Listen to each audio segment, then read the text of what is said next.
guru-guru yang dahulunya bukan kaki tangan kerajaan ataupun di bawah skim perkhidmatan guru-guru dipersatukan ataupun dengan izin Unified Teaching Service UTS, merasakan mereka perlu mempunyai tabungan untuk persaraan mereka, tetapi apabila sudah ditawarkan di bawah tawaran Suruhjaya Diraja Aziz pada 1972, iaitu 42 tahun yang lalu, kita kena melihat tarikh itu tersebut kerana kita boleh merasakan sudah berapa lama ianya ditawarkan.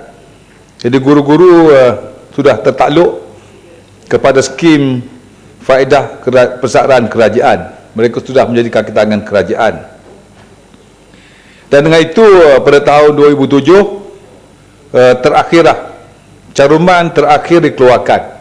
2007 mengatakan 7 tahun yang lalu, dan mengatakan bahawa kumpulan wang simpanan guru ataupun KWSG sudah tidak relevan lagi kerana caruman terakhirnya telah dikeluarkan, dan ahli-ahli mereka yang ada terdahulunya sudah menjadi kaki tangan kerajaan dan tertakluk kepada saraan atau pencen di bawah kerajaan. Sebab itulah kita menubuhkan Yayasan Guru Tun Hussein On untuk mengambil alih aset-aset dan juga liability yang ada untuk 3 fungsi asas, iaitu pembangunan profesional, kebajikan guru dan juga pendidikan anak-anak guru. Itu asasnya.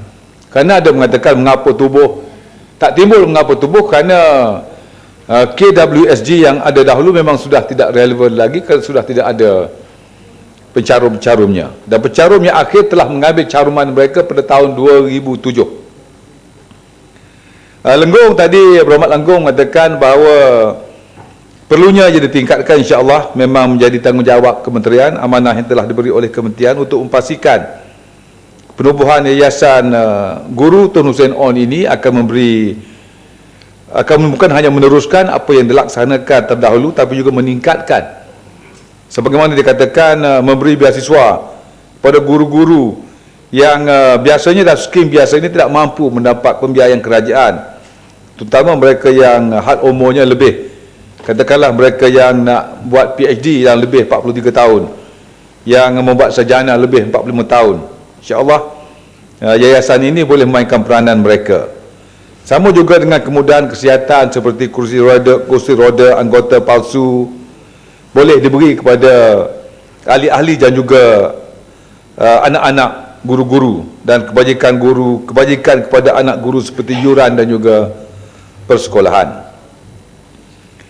Dan juga saya ingin mengatakan bahawa ramai juga ahli yang bercakap tentang ahli lembaga pengarah. Sebenarnya kalau kita lihat di dalam rang undang-undang yang dibentangkan, bahawa ahli lembaga pengarahnya, keanggotaannya bawah 10(1) ialah merupakan lembaga pemegang amanah, bukannya yang pekerja yayasan, bukannya ketua pegawai eksekutif. Yang dikatakan wujudnya ketua setiausaha kementerian dan juga ketua pengarah pendidikan, dan juga yang 9 yang dikatakan di dalam rang undang-undang ini ialah di mana mereka merupakan ahli lembaga pemegang amanah, bukannya ketua pegawai eksekutif. Dan ketua pegawai eksekutif dalam 19(2) jelas mengatakan adalah orang yang mempunyai pengalaman dan pengetahuan dalam hal keuangan. Ini tidak perlu kita membuat kesilapan, kerana jelas dikatakan di sini. Dan di samping ketua setiausaha kementerian, ada ketua pengarah pendidikan yang juga merupakan seorang guru, KPPM. Walaupun di situ ada seorang wakil Kementerian Keuangan, tapi ini perlu di mana dalam organisasi kerajaan untuk menjaga keuangannya berjalan dengan baik. Ada pegawai perkhidmatan pendidik, DE juga pegawai perkhidmatan pendidik awam yang berkhidmat dalam kementerian, dan juga ini merupakan guru-guru.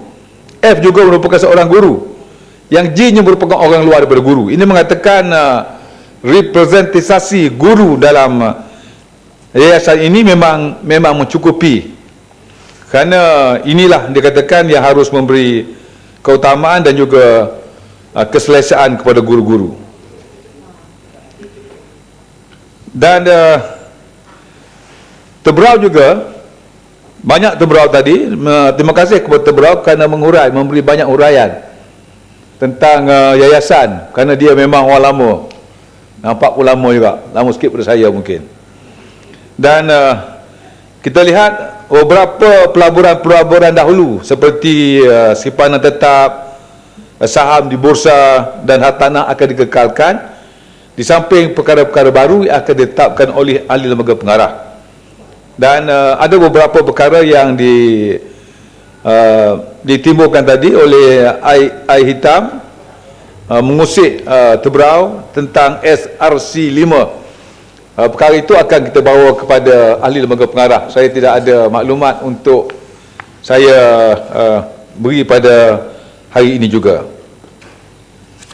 Kepada yang lain, banyak saya dapat soalan-soalan yang tidak langsung yang keluar daripada dalam undang-undang ini. Jadi saya mengambil keputusan pada hari ini hanya untuk, banyak lagi nak jawab ni, tidak akan mengulas perkara-perkara yang tidak kena mengena dengan rang undang-undang ni. Ya, pokok senang. Dan boleh perkara-perkara tersebut boleh dibangkitkan dalam rang undang-undang perbekalan tambahan kementerian sebenarnya.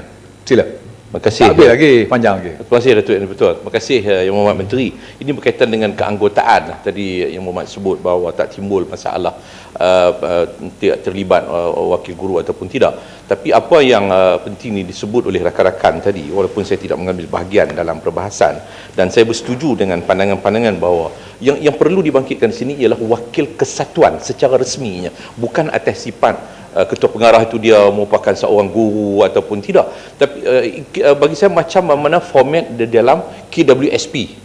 KWSP ada dalam lembaga KWSP itulah wakil kesatuan sekerja, iaitu wakil daripada MTUC umpamanya. Jadi begitu juga dengan lembaga pengarah kepada yayasan guru ini. Nama pun yayasan guru, mesti ada seorang wakil mewakili guru, iaitu secara resmi daripada kesatuan. Kesatuan yang menentukan siapa wakil daripada kesatuan, bukan pihak kerajaan yang menentukan wakil guru itu siapa. Kesatuan yang mesti menghantar nama.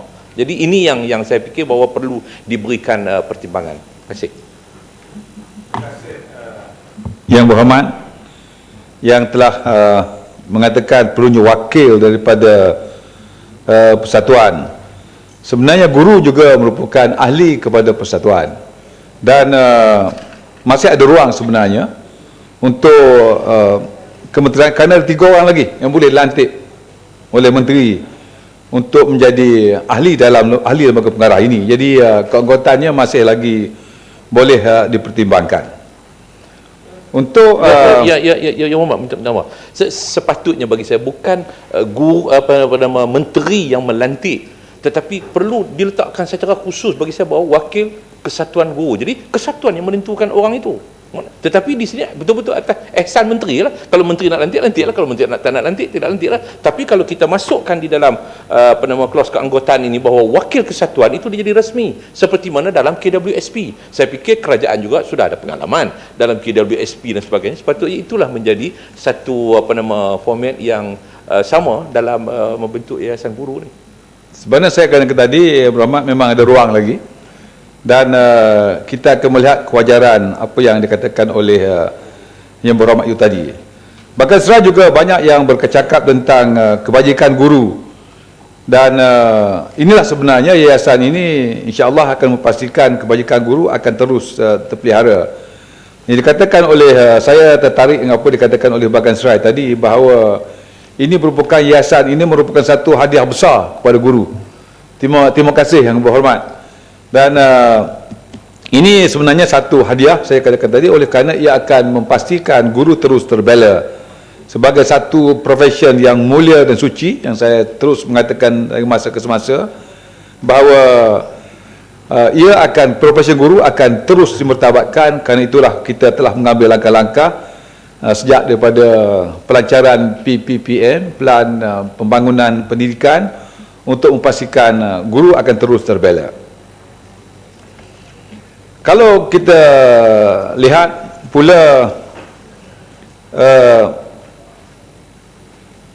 Jalan Tun ada mengatakan tentang keperluan sekolah asrama khas untuk anak-anak guru. Sebenarnya ini tertakluk kepada ahli lembaga pengarah yang akan ditentukan, yang akan dilantik nanti, dan tertakluk juga kepada tata cara yang akan ditentukan oleh mereka.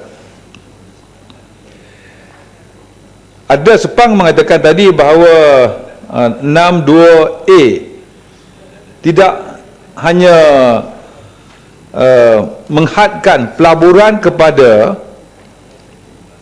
syarikat-syarikat yang ditubuhkan. Ini sebenarnya tidak benar, kerana memang tidak ada had.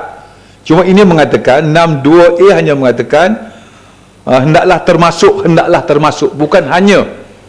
Jadi ia tidak menghadkan sebenarnya apa yang dikatakan oleh Sepang tadi.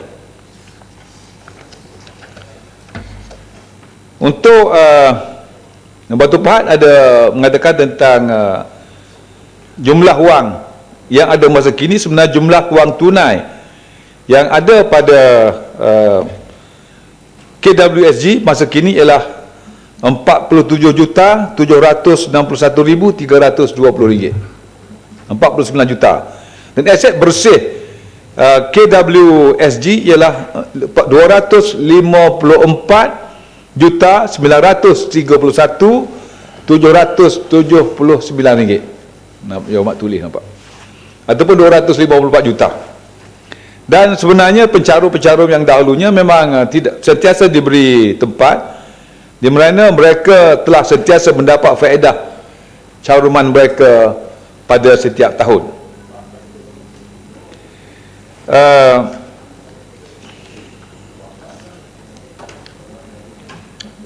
Jelebu ada mengatakan bahawa tentang mungkin ada pertindahan fungsi dengan kementerian. Kita menganggap yayasan ini sebagai supplementary dan complementary apa yang sedang dilaksanakan oleh kementerian. Dan juga kita pastikan apa juga R&D yang hendak dilaksanakan oleh yayasan ini selaras dengan peningkatan profesionalisme petang kot. Sejuk ni, 2 minit kita habis lagi ni. Itulah saja yang dipertua. Dan saya dah katakan tadi, walaupun banyak yang juga bercakap tentang kementerian, saya tidak berhajat untuk mengulas perkara-perkara ini, kerana saya mahu kita fokus kepada kementerian. Dan apa juga perkara-perkara yang diungkitkan tadi, dan memang saya ambil maklum, saya tulis semuanya sebenarnya, bukan tak tulis.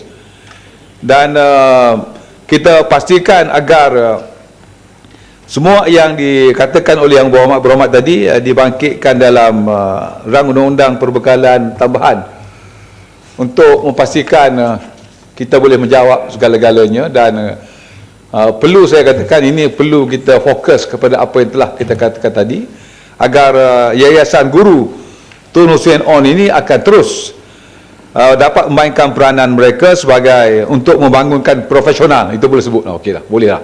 Dekat pukul 5.30 dah boleh kot. Dan untuk untuk kebaikan guru dan juga untuk pendidikan anak-anak guru. Dan sebab itulah kita kumpulan wang simpanan guru ataupun KWSG yang sudah tidak relevan lagi, kerana sejak tahun 2007 ahli-ahli mereka sudah tidak ada yang membuat tuntutan. Dan ada yang mengatakan tadi di mana mereka, insya-Allah kita akan pastikan, kita akan terus mencari mereka. Memang soalan tadi sedap ditanya, tapi memang payah.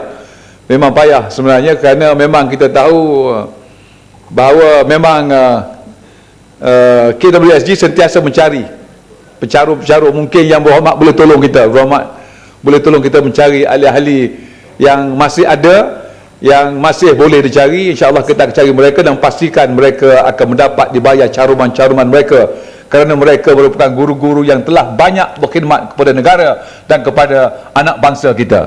Terima kasih Yang Ketua telah golongan saya tentang rancangan undang tersebut. Terima kasih. Ya, terima kasih Yang Menteri.